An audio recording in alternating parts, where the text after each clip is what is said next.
Hi everyone, it's Stella. And it's Stephanie. Gente, há algum tempo atrás nós fizemos um vídeo ensinando vocês a montarem frases utilizando o Simple Present, presente simples. No vídeo de hoje a gente vai ensinar o Simple Past, que é o passado simples.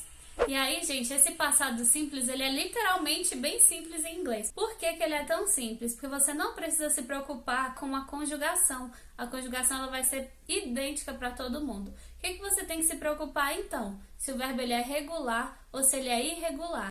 Então a ordem para montar essa frase afirmativa, ela vai ser a mesma do presente simples. Primeiro a gente vai colocar o sujeito, depois do sujeito a gente vai colocar o verbo e aí depois do verbo a gente coloca um complemento que você quiser.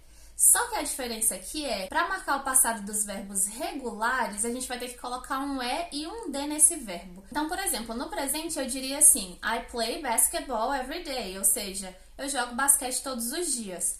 Já no passado, eu teria que colocar um ED nesse verbo play para dizer que eu joguei no passado. Então, ao invés de ficar I play, ficaria I played basketball last week, por exemplo. Vamos supor que tenha sido semana passada. I played basketball last week. Eu joguei basquete semana passada. Agora, para acrescentar esse E e esse D nesse verbo, caso seja um verbo regular, porque a Estela vai falar dos verbos irregulares, a gente não pode simplesmente colocar o E e o D de qualquer jeito. A gente tem que seguir algumas regras. Então, regra número 1. Se o verbo ele já termina com a letra E, o que é que a gente vai fazer? Apenas acrescentar um D nesse verbo. Então, por exemplo, to dance. To dance, dançar. Se eu quero falar dancei, como é que eu diria? Danced. A segunda regra, se o verbo terminar com uma consoante e depois dessa consoante vier a letra Y, por exemplo, to study, estudar, o que é que eu vou ter que fazer? Vou ter que remover esse Y, colocar um I no lugar dele e acrescentar um E e um D. Então, eu estudo, I study. Eu estudei, I studied.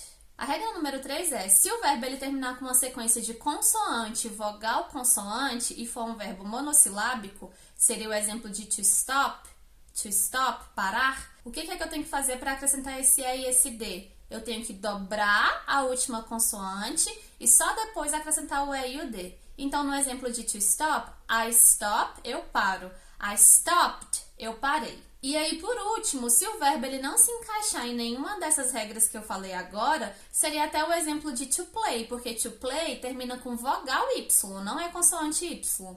Então, se o verbo não termina com nenhuma dessas regras que eu falei anteriormente, a gente simplesmente acrescenta o E e o D. Então, por exemplo, to play, I play, eu jogo. I played, apenas colocando o E e o D, eu joguei. E aí foi até aquele exemplo que eu falei lá do comecinho. I played basketball last week. Eu joguei basquete semana passada.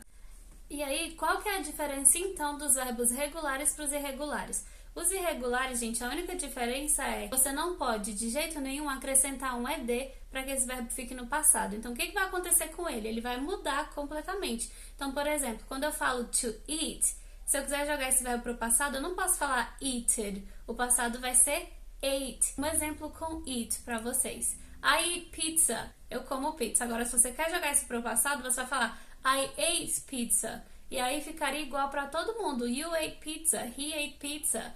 We ate pizza. My mother ate pizza. Ou seja, fica igual para todo mundo. Outros exemplos desses verbos irregulares, eu vou citar alguns deles aqui para vocês, porque são os verbos que mudam, modificam mesmo quando você vai transformar ele de presente para passado, tá? Então, to drink, drank, to have, had, to speak, spoke, to go, went, to think, thought, to feel, felt, to sleep, slept. E existem vários outros que você pode usar. Depois a gente vai estar fornecendo uma lista desses verbos irregulares para vocês. E aí, gente, mesmo que o verbo seja regular, vai ficar do mesmo jeito com todos os sujeitos quando a gente vai falando do passado. Então vai ficar I danced, she danced, we danced, you danced, they danced, ok? Vai ficar a mesma coisa com todos os sujeitos. Independente do verbo ser regular ou irregular, você vai construir a sua frase do mesmo jeito. O que vai diferenciar aí